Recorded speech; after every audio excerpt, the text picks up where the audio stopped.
네, 이 시간 책임져 주시는 선재규 선임 기자 나와 계십니다. 어서 오세요. 안녕하세요. 네.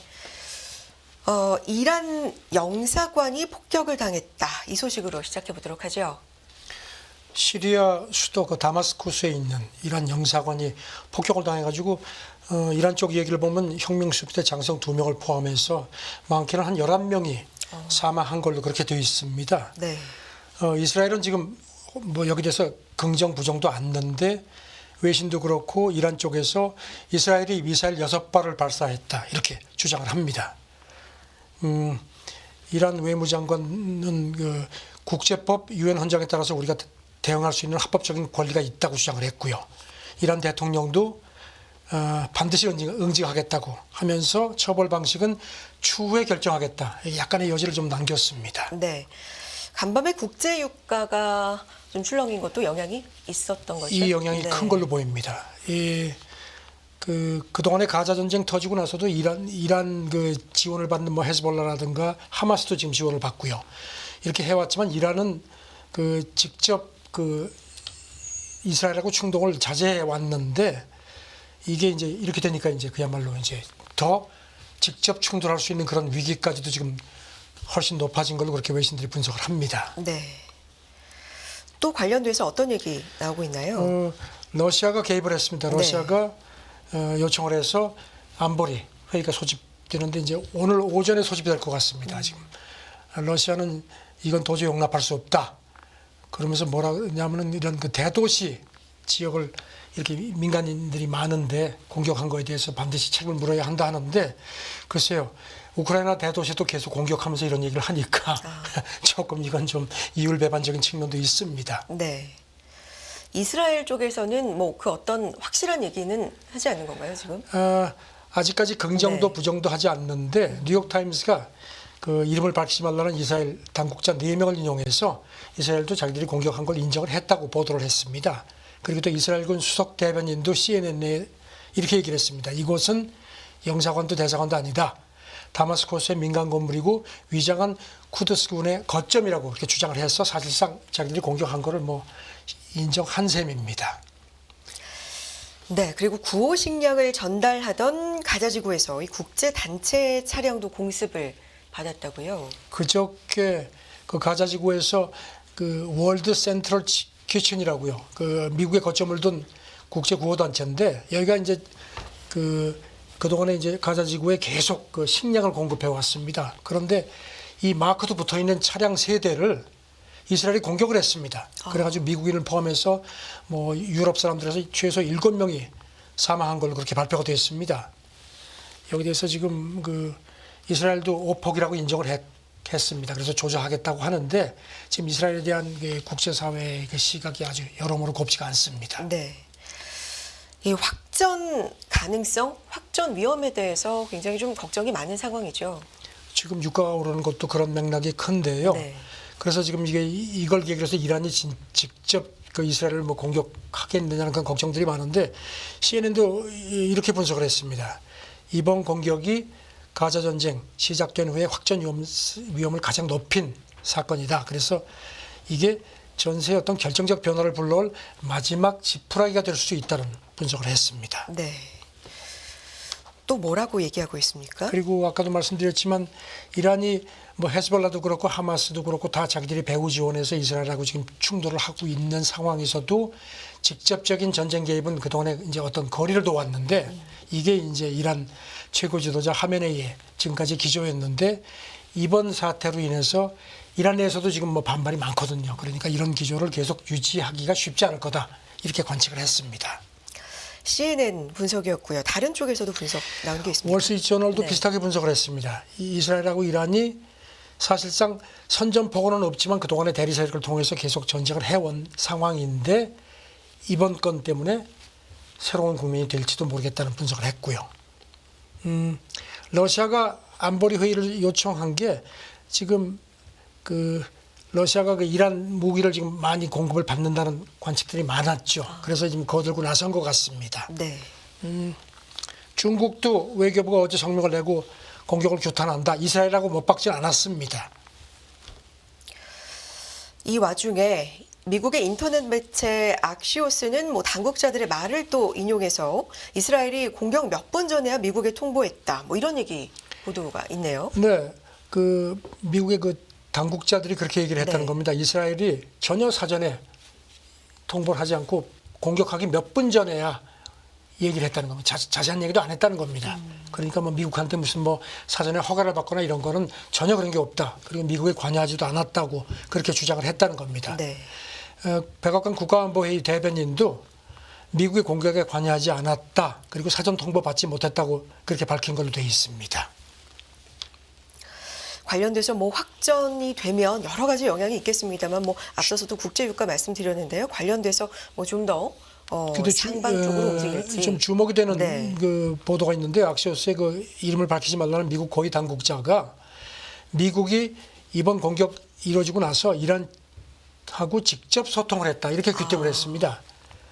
그래서 지금 미국이 좀 확전 방지에 급하게 나선 게 아니냐 이런 그 관측을 나오게 하고요. 네. 근데 더 자세한 내용은 얘기하지 않았습니다. 저는 미국이 조금 좀 당황하는 모습입니다. 자, 이런 가운데 이스라엘이 가자 전쟁 등에서 자국에 불리하게 보도해 왔다. 뭐 이렇게 생각하는 이 아랍권 방송 매체죠. 알자지라 취재와 보도를 막는 그런 아예 법적인 입법을 강행한다고요. 알자지라 이 카타르에 이제 거점이 있고요. 네. 이쪽은 아랍 계열 매체지만 상당히 그래도 중립적으로 보도를 해서 서방 외신들도 많이 그동안에 인용을 해왔죠. 근데 이제 이스라엘이 그야말로 눈에 가시였습니다. 왜냐하면 전쟁 터지고 나서 계속 이런 식으로 보도를 하니까 이스라엘이 불만이 많았습니다. 네. 그래서 이제 벼러 오던 차에 외신이 어제 전한 걸 보니까 그저께 이스라엘 의회가 국가안보에 해를 끼친다 하면서 방송 금지를 이른바 알자지라법을 전격적으로 채택을 했습니다. 이 법 내용이 뭘까요, 그러면? 이게 보니까 한시법이긴 한데요. 네. 뭐 아주 막무가내입니다. 그 즉각 방송 중단시키는 건 물론이고 그 지국 폐쇄, 관련 인터넷 서버라든가 웹사이트 접속 차단도 바로 그 명령할 수 있도록 되어 있습니다. 그리고 그 지시가 내려가면 반드시 즉각 실행을 해야 되고 또 관련 조치가 45일 정도 지속할 수 있도록 되어 있습니다. 그런데 지금 외신들은 이스라엘이 하마스 전쟁 끝날 때까지 아마 이 조치를 계속 유지를 해서 알자지라를 계속 사실상 지국을 폐쇄시키지 않겠느냐 이렇게 봤습니다. 뭐 굉장히 강력하게 지금 아주 강력한 한다는 거죠. 건데 네. 눈엣 가시였다라는 표현 해주셨잖아요. 대표적으로 뭐 어떤 보도가 있었던 걸까요? 그동안에 보면은 그 작년 10월에 개전 초기에 가자시티 아랍병원에서 몇백 명이 그때 죽은 적이 있죠. 그래서 알자지라가 이스라엘 공습 때문이라고 했는데 이스라엘은 그 당시에 하마스 로켓이 잘못 떨어진 거라고 그렇게 주장을 했었거든요. 그다음에 또 이후에 가자지구 병원, 뭐 난민촌 돼서 계속 공습하는 걸 계속 보도를 했습니다. 이스라엘이 심지어는 공습으로 부상한 알자지라 기자한테 하마스 지휘관이라고까지 그렇게 주장을 한 적도 있습니다. 네. 네타냐후는 어떤 얘기한 게 있습니까? 네타냐후도 아주 뭐 작심을 하고 얘기를 합니다. 탈장 수술 받고 지금 회복 중인데 X에 글을 올렸습니다. 테러범 채널이라고 아직까지 얘기를 해서 더는 이스라엘에서 방송하지 않을 거다 이렇게 얘기를 했습니다. 네. 백악관이 이제 기자들이 물어보니까 백악관이 조금 좀 떨떠름한 표정입니다. 보도 자유를 유지하는 게 중요하다. 그러면서 만약 그게 이제 지국 폐쇄 입법이 사실이라면 이거는 좀 걱정된다. 이렇게 좀 슬그머니 한 발을 빼고 논평을 했습니다. 네. 여기까지 상황 살펴보겠고요. 다음 미국 대선 쪽 얘기를 몇 개 좀 해볼까요? 바이든 대통령 그리고 시진핑 주석이 어제 통화를 했습니까? 네, 한 4개월 만에 처음으로 두 정상이 소통을 한 걸로 백악관이 네. 발표를 했습니다. 아무래도 최근에 지정학적 전세가 좋지가 않죠. 갈수록 신냉전 구도가 갈수록 더 굳어지는 와중이라서 이른바 G2 정상들이 소통을 지속하는 게 필요하다는 그 양쪽 인식이 반영된 거라는 분석이 나왔습니다. 네. 뭐 대선을 앞두고 이 중국과의 관계에도 굉장한 관심이 좀 모아지고 있는데 어떤 얘기들 좀 오갔을 거라고 예상들을 하나요? 그런데 네. 그 외신 분석도 그렇고 네. 이렇게 보면요. 뭐 그래도 뭐 여전히 그 이견 뭐 여전한 걸로 돼 있으면 대만 문제, 그다음에 뭐 안보 문제, 그다음에 첨단 기술 통제 문제 이런 거 무역 문제를 둘러싼 이견은 여전히 뭐 팽팽합니다. 서로 간의 입장을 얘기를 하고 그렇게 한 걸로 그렇게 나타났습니다. 그 백악관 국가안보 그 보좌 대변인 얘기는 그 바이든 대통령이 틱톡 문제도 언급을 했다 하면서 틱톡 소유주에 대한 우려를 재확인했다 이렇게 얘기를 했습니다. 그러면서 덧붙이기를 미국이 틱톡 자체를 금지하려는 게 아니고 그 매각 그러니까 바이트댄스 소유 기업이 바이트댄스죠. 그러니까 팔으라는 그 부분에 대한 그 미국의 바람을 분명히 했다. 그러면서 이거는 국가안보라든가 미국인의 데이터 보호 문제라고 이런 점을 거듭 상기시켰습니다. 네. 통화를 했고 또 옐런 장관이 이제 중국을 가잖아요. 그렇죠. 네. 그래서 그 국가안보회의 그 대변인 얘기는 이번 통화에 이어서 강요 수준의 외교도 이어질 거라고 했는데 그러고 나서 오늘 새벽에 미국 재무부에서 발표가 나왔습니다. 이달에 간다고 했는데 오늘부터 굉장히 오래 가 있네요. 9일까지 거의 한 일주일 정도 중국을 방문해 가지고선 이제 방문한다고 발표가 나왔습니다. 네. 또 앞서서 뭐 월드 센트럴 키친 이 9호 트럭 공습 여기에 대한 언급도 뭐 이 자리에서 좀 네, 있었던 모양이에요. 네. 국가안보의 대변인 얘기가 여기 대해서 미국이 분노한다. 철저한 조사를 촉구했고 이스라엘도 그 조사를 약속했다 하면서 결과를 지켜보겠다 했는데 희생자 중에서 지금 미국 국적자가 확인이 됐으니까 미국도 좀 난처한 입장이죠. 알겠습니다. 다음 얘기 이어가 볼까요? 우리나라한테 우리 기업들한테도 굉장히 이게 좀 민감한 얘기죠. 망 사용료 관련 법안 미국 무역대표부가 국회에 계류 중이죠. 이 반경쟁적이라면서 거듭 문제를 제기했다. 어떻게 지금 진행되고 있는 겁니까? 무역대표부가 매년 그 연례 무역장벽 보고서 내놓는데 그 우리나라 관련 부분에서 이번뿐만 아니라 작년 재작년에도 망 사용료 입법 문제에 대해서 그 이의를 제기를 했었습니다. 그런데 네. 이번에 또 그 얘기를 또 했습니다. 지금 보면은 한국 관련 부분에 그 외국 콘텐츠 제공업자들이 그 한국의 인터넷 서비스 공급자한테 망 사용료를 내도록 하는 법안이 지금 여러 개가 그 의회에 그 국회에 올라가 있다는 점을 상기시켰습니다. 그러면서 이거는 반독점적이다 이렇게 얘기를 하면서 여기 대해서 시정을 요구를 했는데 사실상 지금 일부 좀 소송까지 제기돼 있는 상태거든요. 그러니까 이거를 거듭 상기시키네요. 네. 이게 지금 2024 국가별 무역장벽 보고서 한국 관련 부분에 나온 얘기죠. 그렇죠. 네. 이 부분을 보면요. 일부 한국의 그 인터넷 서비스 공급자 그 자체가 콘텐츠 제공업자라는 겁니다. 그러니까 망 사용료를 내라고 하는데 그렇게 되면은 콘텐츠 제공업자의 경쟁력을 높여주는 것밖에 안 된다는 겁니다. 그래서 이게 그 독점적이라는 겁니다. 독점을 위반하는 거라는 겁니다. 네. 우리나라 KT, 뭐 SK, LG 이렇게가 그것도 언급을 했습니다. 그래서 독과점 체제를 더 강화한다는 점이 반경쟁적일 수 있다 이렇게 강조를 했습니다. 네. 넷플릭스 같은 기업하고 또 비교가 되고 언급이 됐나요? 그렇죠. 네. 이런 그 콘텐츠 사업자 CP들이 IS망 이런 망을 이용해서 콘텐츠를 제공하는데 이렇게 돈을 내면은 아무래도 경쟁력이 떨어진다는 겁니다. 넷플릭스 같은 것들이 이제 그런 것까지 언급을 했습니다. 네. 요 보고서 얘기를 좀 계속해서 해보겠습니다. 이 보고서 서문에서 각 무역 파트너는 적법한 공공 목적을 증진하기 위한 수단을 채택할 주권적 권리를 가진다. 요 무역대표가 얘기를 한 거죠. 캐서린 타인데 이게 좀 주목을 받는다고요. 어떤 의미일까요? 올해 무역장벽 보고서 서문에 네. 캐서린 타인 미국 무역대표가 서문에 이제 이렇게 쓴 부분이 지금 주목을 받습니다. 각 무역 파트너는 적법한 공공 목적을 증진하기 위한 수단을 채택할 주권적 권리를 가진다. 말이 좀 그런데 그러니까 무역장벽 이렇게 만드는 거에 대해서 우리도 나름 이해를 한다는 식으로 언급을 한 겁니다. 이게 그러니까 작년 보고서에도 이런 내용이 없었거든요. 그러니까 주권적 권리라는 게 어느 정도 인정을 하는 쪽으로 작년과는 좀 미묘하게 달라진 그렇죠. 그러니까 이제 부분이네요. 이거에 대해서 이제 미국 재계가 반발을 한다는 게 이제 연합뉴스 워싱턴 지국 쪽 보도입니다. 네.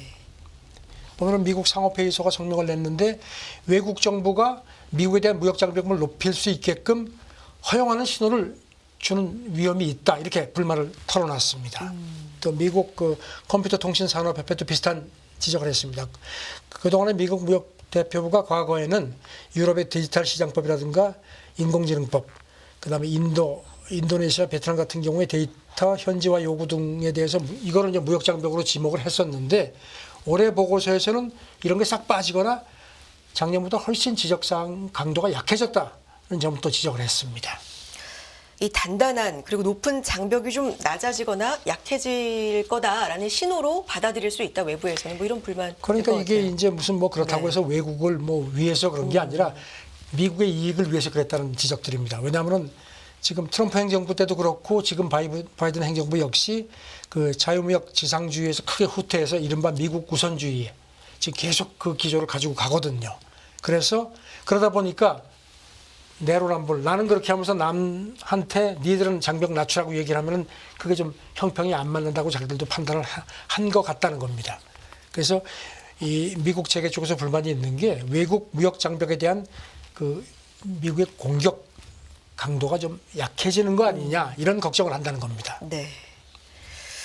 그러면서 지금 대선과도 좀 연관이 있고요. 그렇죠. 네. 그러니까 지금 미국 그 피터슨 국제경제연구소 그 펠로우 얘기가 지난달 18일에 그 서울에서 포럼이 있었는데 누가 바이든이 이기거나 트럼프가 이기거나 미국의 보호주의 기조는 절대로 변치 않을 거다, 그렇게 얘기를 한 것도 이런 맥락으로 보인다는 지적입니다. 알겠습니다. 자, 다음 얘기 넘어가 볼게요. 기후위기 억제를 위해서 일각에서는 육식을 채식으로 전환하자라는 목소리도 있는데, 이런 가운데 유럽연합 농업보조금 다수가 축산업에 지원된다, 이런 분석이 제기가 됐다고요. 어떤 얘기일까요? 그 축산업에 지원된다는 분석이 나온 거 관련해서 네. 이게 이제 육식이 채식보다 탄소 배출이 훨씬 많은 점이 지적이 됐습니다. 그 네덜란드 대학 논문을 그 연합뉴스 이주영 과학 전문 기자가 그저께 과학저널에서 끌어내서 이제 그걸 분석을 했는데요. 유럽연합 농업 보조금의 82% 정도가 축산업에 지원이 된다는 겁니다. 이게 지금 유럽연합의 그 농업 그 친환경 정책하고 위배된다는 겁니다. 그러니까 이렇게 탄소 배출을 줄이기 위해서 채식을 좀 장려하면서도 현실은 이렇게 축산업을 더 많이 이전보다 더 많이 지원하는 이런 좀 이율배반적인 이율배반적인 상황이 맞는, 앞뒤가 안 맞는 상황이 지금 전개되고 있다는 겁니다. 네. 축산업이 탄소 배출이 많은데 거기를 더 도와주고 있다, 많이 도와주고 그렇죠. 있다, 뭐 이런 거에 대한 지적이네요. 그래서 네. 지금 그 기후위기 때문에 친환경 농업 중요성이 훨씬 더 커지는 상황인데, 그래서 동물성 식단을 식물성으로 전환하자고 유럽연합도 지금 그거를 그 농업 정책에다가 지금 핵심으로다가 추진을 하면서도 실상은 이런 식으로 엉뚱한 데로 돈이 간다는 겁니다. 네. 구체적으로 어떤 얘기를 하고 있는지 뭐 숫자도 좀 나오는 것 같고요. 네, 지금 그 보면은요, 동물성 식품 같은 경우는 유럽연합에서 소비되는 열량이 한 35%, 단백질의 65%를 각각 공급하지만 유럽연합 내에서 식품 생산하면서 배출되는 온실가스는 무려 84%나 해당이 된다는 겁니다. 그래서 지금 이거를 그 농업 정책 자체를 재검토하는 게 필요하다, 이렇게 논문이 강조를 했습니다. 그러니까 이 정책을 좀 바꿔야 된다, 이런 목소리가 있는 건가요? 그러니까 탁상 공론이라는 겁니다. 네. 이 얘기는 좀 여기서 마무리해 보겠고요. 다음 얘기 넘어가 보겠습니다. 중국이 네덜란드 ASML의 최첨단 극자외선 장비 없이 이 5나노 반도체를 생산하는 기술에서 좀 진전을 이뤘다. 이런 부분에서도 좀 발전이 점점 있나 봅니다. 네. 이가 없으면 뭐 잇몸으로 한다는 그러니까요. 그런 말이 생각나는데, 홍콩 사우스 차이나 모닝 포스트 보도인데, 중국이 그 네덜란드 ASLM, 여기가 이제 저 극자외선 장비, 이제 노광 장비, 이제 최첨단 기업이죠. 이제 최첨단 장비를 이제 중국에 안 주죠. 그러니까 이제 중국이 그동안에 이제 그 첨단 반도체 생산에 어려움이 있었는데, 이거를 이제 그거보다 하위 장비, 이전에 이제 통제되기 전에 확보했던 거를 거기다가 화웨이의 특허 기술까지 첨가를 해가지고 5나노 반도체 생산 기술에서 진전을 이뤘다는 게 홍콩 매체 분석입니다. 이게 언젠가부터 막으니까 좀 더 그럼요. 거기서 살아남기 위해서 더 오히려 발전되는 계기를 준다라는 얘기가 있는데, 그 사우스 차이나 모닝 포스트가 정통한 소식통을 이용해서 전한 네. 걸 보면요, 중국의 나우라 테크놀로지라는 기업이 반도체 기판의 그 회로 패턴을 새겨내는 게 리소그래피인데 그 시스템 연구에 이제 지난달 본격적으로 착수를 했고 그래서 그 ASLM 최신 장비 없이도 첨단 반도체를 생산하는 노력에서 지금 이제 그 초입에 들어갔다는 겁니다. 네. 관련돼서 뭐 정부 쪽에서 나오는 언급이나 얘기들이 있습니까? 그래서 이제 이런 이렇게 하면 이제 회로 패턴 네. 디자인의 자유도를 훨씬 더 높일 수 있다는 겁니다. 그래서 이 화웨이 특허를 이용을 하면은 ASLM만 공급할 수 있는 그런 최첨단 노광 장비 없이도 일본 나이콘이나 ASLM이 과거에 중국에 팔았던 그 하위급 장비 가지고도 5나노 칩 정도를 만들 수 있는 그렇게 가능성이 지금 엿보인다는 겁니다. 네. 그렇군요. 지금 이 뉴스 관련돼서 뭐 채팅창에서도 궁즉통이다, 궁하면 통한다 그렇죠. 뭐 이런 반응을 써주신 것 같은데요. 중국 쪽에서 계속 이런 얘기 나오고 있습니다. 오늘 풍성하게 준비해 주신 얘기는 시간 관계상 여기까지 들어야 될 것 같습니다. 선재규 선임 기자와 함께했습니다. 고맙습니다. 네, 감사합니다.